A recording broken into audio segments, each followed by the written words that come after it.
Close your eyes for a minute. Close your eyes for a second. I won't change my mind.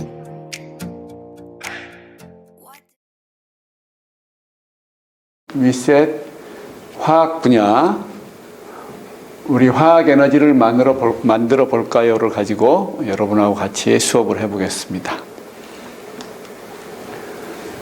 수업 순서는 산화환원 반응, 화학 전지, 물의 전기 분해, 그리고 수소, 산소, 연료 전지를 만드는 강의로 하고 그 다음 실험을 시작하도록 하겠습니다. 먼저 가장 중요한 것이, 이 강의에서 가장 중요한 것은 산화환원 반응이에요. 산화환원 반응은 여러분들이 전자를 잃고 얻는 그런 반응이 되겠습니다. 전자를 잃으면 산화되었다고 하고 전자를 얻으면 환원되었다고 합니다. 자, 그런데 원소들에 따라서 전자를 잃고 얻는 경향이, 힘이 좀 달라요. 우리가 둘이서 공을 가지고 서로 뺏기를 할 때 힘 센 사람이 공을 뺏어갈 수 있어요. 그것처럼 이 원소들도 전자를 서로 주고받을 때 힘 센 원소가 있고 힘 약한 원소가 있어요. 그것들을 쭉 순서대로 배열한 것이 바로 우리가 활성도 순서라고 표시를 합니다. 가장 활성도가 높은 것이 포타슘이고 가장 낮은 것이 여기 보면 금으로 되어 있어요. 그래서 금은 산화되기가 굉장히 힘들고요. 포타슘은 산화되기가 굉장히 쉬워요. 이 순서에 맞춰서 보면은 이쪽에 쭉 오다 보면 여기 수소가 있어요. 이 수소가 기준점이 되는데 수소보다도 더 활성도가 높은 원소들은 수소를 만나면 전자를 잃는 경향이 있어요. 반대로는 전자를 얻겠죠, 이쪽에서는요. 그래서 그 예를 보면 일단 실험을 쳐다봅시다. 우리가 염산에다가 철을 집어넣으면, 철금속을 집어넣으면 어떤 현상이 일어날까? 염산에 철을 집어넣으면 염산은 지금 H 플러스 이온하고 Cl 마이너스 이온이 있는 것인데 H 플러스 이온이 수소로 환원이 되고 전자를 지금 얻었고요. 플러스 이온이 전자를 얻었고, 그 다음에 이 철 금속은 전자를 잃고 Fe 이온이 됐어요. 그래서 지금 철은 산화가 됐고 수소는 환원이 된 겁니다. 거기 보면 이쪽에 철이 수소보다도 더 높은 쪽에가 있죠. 철이 훨씬 더 높은 쪽에 있어요. 그래서 이 높은 쪽에 있는 것들은 산화가 잘 되고요. 또 다른 예를 보면은 여기 보면 아연을 염산에 집어넣어도 역시 똑같은 현상이 벌어집니다. 철 앞에가 아연이 있어요. 이 아연은 더 산화되기 쉬운 원소예요. 그래서 여기 보면 아연 금속을 집어넣었는데 아연 이온이 됐고요. 그리고 마그네슘도 마찬가지죠. 마그네슘 한참 앞에 있네요. 한참 앞에 있는 마그네슘도 역시 이온이 될 수 있고 H 플러스 이온은 수소로 우리가 기체로 발생하는 것을 볼 수 있어요. 자, 그리고 여기서 보면은 수소보다 뒤에 있는 것들이 지금 우리가 잘 알고 있는 원소들이에요. 구리, 은, 금 이런 것들이에요. 금이나 은이나 구리는 산화가 잘 되지 않아요. 산화가 잘 되지 않기 때문에 우리는 그것을 금속으로 쓸 수 있어요. 그리고 금이나 은은 우리가 귀금속이라고 할 수 있죠. 변하지 않는다는 얘기예요. 산화되지 않는, 변화되지 않는 그런 것을 얘기합니다. 그리고 구리는 우리 일상생활에 많이 쓰죠.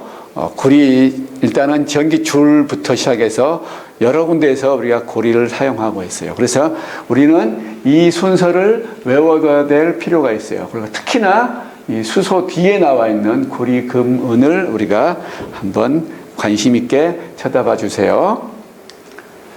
자, 그래서 자발적으로 산화하는 반응이 일어난다. 자발적인 반응이 무엇이냐 하는 겁니다. 누가 에너지를 주지 않아도 저절로 일어나는 반응을 자발적이라고 하는 거예요. 자, 그래서 우리가 구리선을 질산은용액에 담궜을 때 어떻게 될까라는 실험을 해보겠습니다. 구리선을, 이게 지금 질산은 용액이에요. 질산은 용액이란 말은 은이 지금 이온으로 있다는 얘기입니다. 그런데 구리는 은보다 활성도가 방금 본 그 표에 의하면 앞에 있어요. 그래서 구리는 이온이 되려고 하는 성질이 은보다는 더 높아요. 그래서 이 구리를 질산은용에다 집어넣으면 구리가 이온이 되고, 그리고 은은 다시 금속으로 돌아오게 돼요. 그럼 구리가 이온이 되었다는 것을 어떻게 알 수 있느냐? 구리가 이온이 되면 이렇게 파란색을 띠게 됩니다. 은은 이온이 되었을 때 아무 색깔이 없네요. 근데 금속이 되면은 어떻게 돼요? 은 색깔은 여러분이 잘 아는 백색이에요. 은백색. 그래서 은백색으로 이렇게 고체가 되어서 우리가 석출이 되는 겁니다. 그래서 어떤 것들이 자발적이냐? 이 반대로 하면 어떻게 될까? 구리 이온이 들어있는 용액에다가 은금속을 집어넣으면 어떤 반응이 일어날까?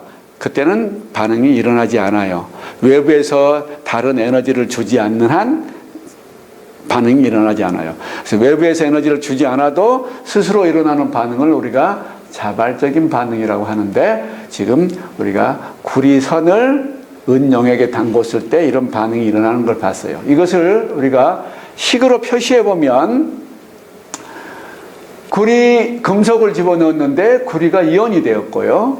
원래 있던 이온은 금속으로 하얗게 우리가 백석으로 금속이 되어 있는 것을 볼 수 있어요. 이 둘을 한꺼번에 합치면 두 개의 이온이 금속을 만나서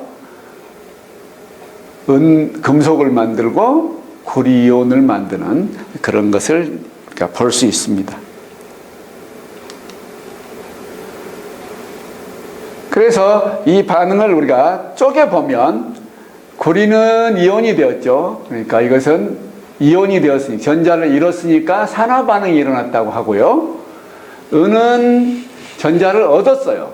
전자를 얻었으니까 그런 반응을 우리가 환원 반응이라고 합니다. 누군가가 전자를 잃으면 잃은 사람이 있어야 되겠죠. 잃은 사람도 없는데 누군가가 얻었다. 그건 반칙이에요. 준 게 있으면 받은 게 있어야 되죠. 우리가 항상 그건 제로섬 게임이에요, 여러분들이. 그래서 우리가 서로 사이좋게 나눠 가져야 되는데, 여기서는 지금 계급이 분명해요. 계급이 분명하니까 주는 사람하고 받는 사람이 확실히 정해져 있다. 누가 산화되었는데 아무도 환원된 게 없으면 그거는 반칙이에요. 안 돼요. 그러니까 산화가 일어나면 누군가는 환원이 되어야 돼요. 이 두 개를 합쳐가지고 우리가 산화환원 반응이라고 한꺼번에 읽는 거죠. 산화가 되면 환원이 된다. 누군가는 환원이 되어야 된다 하는 얘기입니다. 그래서 우리가 산화 반응을 정의하면, 산화 반응은 전자를 잃는 것, 산화수로 보면은 이 구리가 0이었다가 플러스가 됐어요. 그러니까 증가하는 것을 우리가 산화 반응이라고 하고요. 환원 반응은 전자를 얻었어요. 그럼 산화수가 감소했어요.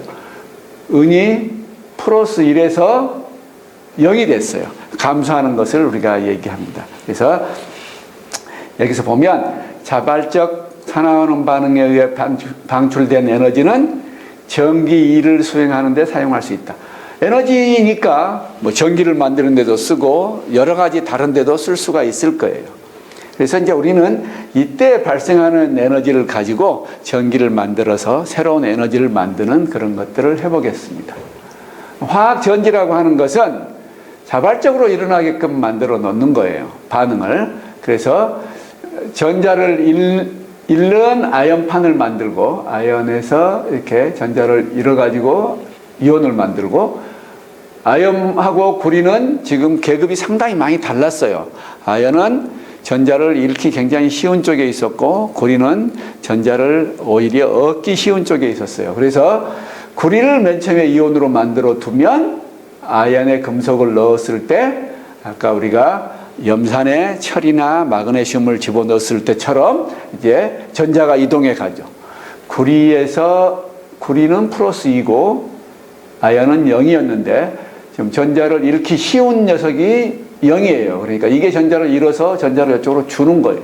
그러면은 구리는 금속이 되고 아연은 이온이 되는, 이럴 때 만들어지는 전자의 흐름을 가지고 우리가 전기를 만들어 볼 겁니다. 그래서 이쪽에 아연이 있는 판은, 아연은 지금 아까 어떻게 됐죠? 아연은 전자를 잃었죠. 산화됐죠. 그러니까 산화극이라고 하고요. 이쪽은 구리는 전자를 얻었어요. 그러니까 이쪽은 환원되었으니까 환원극이라고 표시를 합니다. 화학전지의 시발, 맨 처음에 만들었던 것이 바로 볼타전지, 갈바니 전지입니다. 갈바니 전지는 지금 구리하고 아연을 전부 다 이렇게 하나씩 묶어가지고 중간에 전해질을 채웠어요. 전해질을 채운 것을 우리는 소금물을 적신 천을 끼운 모델로 만들어 봤어요. 예전에요. 그래서 그걸로 이제 우리가 전기가 통한다는 것을 개구리 뒷다리에다가 이렇게 묶어놓고 전기를 통하면은 개구리가 다리가 움직이는 그런 것들을 볼 수 있었을 거예요. 그러면 우리가 전기로 뭘 할 수 있는가 하는 얘기입니다. 전기로 할 수 있는 것이 물을 전기 분해할 수 있어요. 물은 H2O니까 H하고 O로 우리가 다시 나눌 수 있어요. H하고 O로 물을 만들 수도 있고, 만들어진 물을 다시 H하고 O로 분해할 수도 있는데, 그 분해할 때는 상당히 많은 에너지가 필요하죠. 그때 에너지를 우리가 전기를 쓰면은 그걸 보고 우리가 물의 전기 분해라고 합니다. 그래서 이 전극을 두고요. 전극을 두고 여기다가 수산화나트륨을 집어넣고요. 소디움, 나트륨을 요즘은 소듐이라고 하죠. 수산화소듐을 집어넣고 반응을 시키면은 물 속에서 뭐가 나오냐면 맨 마지막 반응에서 보면 수소가 나오게 돼요. 이 발생한 수소, 요거를 이제 우리가 또 다른 데다가 또 쓸 수 있겠죠. 앞에서 봤듯이 수소는 여러 가지 그 산화하는 반응의 중심에 있는 거니까 이런 것들을 볼 수 있어요. 그래서 플러스 극에서는 산소가 나오고 마이너스 극에서는 수소가 나오는, 양쪽에 전부 다 지금 물을 분해했어요. 물을 분해해가지고 이렇게 만들 수 있어요. 물을 전기 분해하면 양극에서는 산소가 나오고 음극에서는 수소가 나오는, 이걸 볼 수 있어요. OH-가 옆으로 통과했어요. 통과하는데 이 두 개가 물이 섞여버리면 안 되니까 가운데 칸막이를 할 수 있는 그런 시스템이 있어야 됩니다. 물을 전기 분해하는 방법은 굉장히 많은 방법들이 있는데, 여러 가지 방법들이 있는데, 고온에서 하거나 고압에서 하거나 고온, 고압 뭐 여러 가지 방법들이 있습니다. 그런데 우리가 전기 저항이 적은 전극을 사용해 가지고 선택성 있는 그런 것들을 우리가 하면은 전기 분해가 좀 더 쉽게 일어날 수 있을 겁니다. 그래서 그 다음에는, 자 그러면 물을 수소와 산소로 분해할 수 있다면 수소와 산소로 다시 우리가 물을 만들 수 있는데, 그때 물을 만들었을 때 우리가 전기가 발생할 수 있는 그런 것을 우리가 생각할 수 있어요. 산소를 OH-로 만들고 수소를 지금 OH- 해서 물이 만들어졌을 때 전자가 나오고, 여기 전자가 필요합니다. 한꺼번에 다 쓰면은 지금 전기가 안 보이지만 실제 식에서는 전자가 계속 움직이고 있죠. 전자의 흐름, 그것을 우리가 전류라고 하고, 전자가 흘러간다라는 것을 우리가 전류, 전기가 만들어지는 것이죠.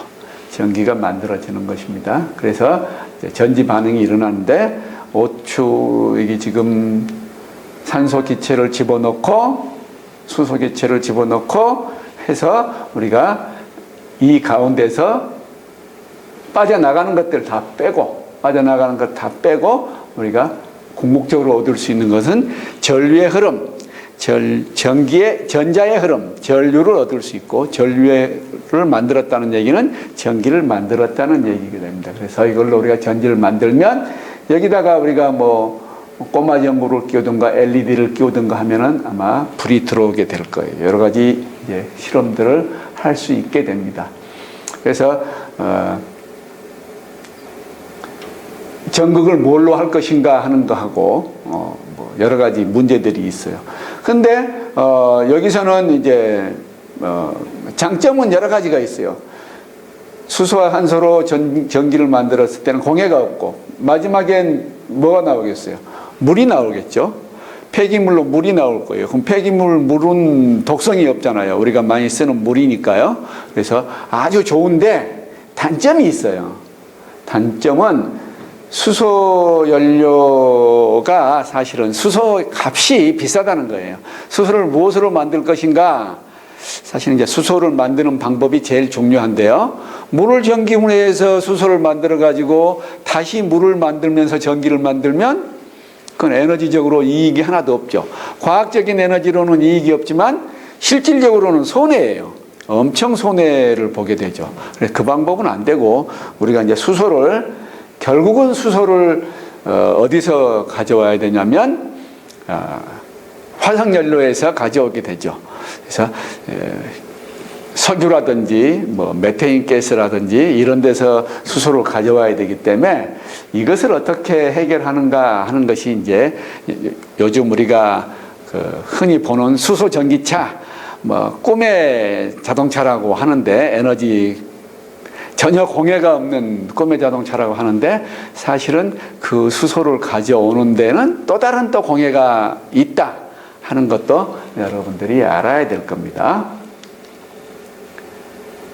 여기 보면은 지금 수소 자동차입니다. 이게 꿈의 자동차예요. 근데 이 자동차가 운행하는 데는 공해가 안 생기죠. 이 자동차가 운행하는 데는 공해가 안 생기는데 수소를 만드는 데는 공해가 생긴다. 그 다음에 뭐 여러 가지가 있네요. 뭐 방탄소년단이 수소 전기차를 타고 그래미 어워드에 참석했어요. 1월 달에 했대네요. 그 다음에 요즘은 이제 더 스케일이 커져가지고 영국에서는 디젤 기차를 수소 기차로 지금 바꾸려고 하고 있고 독일에서는 수소 기차도 지금 여객용으로 지금 운행하고 있다고 합니다. 얼마나 많은 수소가 필요한지는 모르겠어요. 하지만 이렇게 지금 에너지주의 환경 문제 때문에 이런 것들이 지금 자꾸 생기고 있죠. 여기 보면 지금 기차 지붕 위에 우리는 안 보이지만 기차 지붕 위에 이렇게 지금 수소 연료 전지를 붙여가지고 다니는 것을 이제 볼 수 있습니다. 그리고 이제 수소 기체를 우리가 자동차에 휘발유 넣듯이 수소 기체를 충전해야 될 거 아니에요. 그러니까 수소 기체를 파는 이런 주유소가 아니라 주수소 파는 데도 있어야 되겠죠. 주수소 뭐 이름이 이상하네요. 하여튼 수소 충전소입니다. 이런 것들을 만들어야 되는데 수소를 이렇게 저장하는 것도 상당히 해결해야 될 문제가 많은 그런 부분이 있습니다. 자, 그러면 다음은 실험을 직접 해보는 걸로 하겠습니다. 이상 마치겠습니다.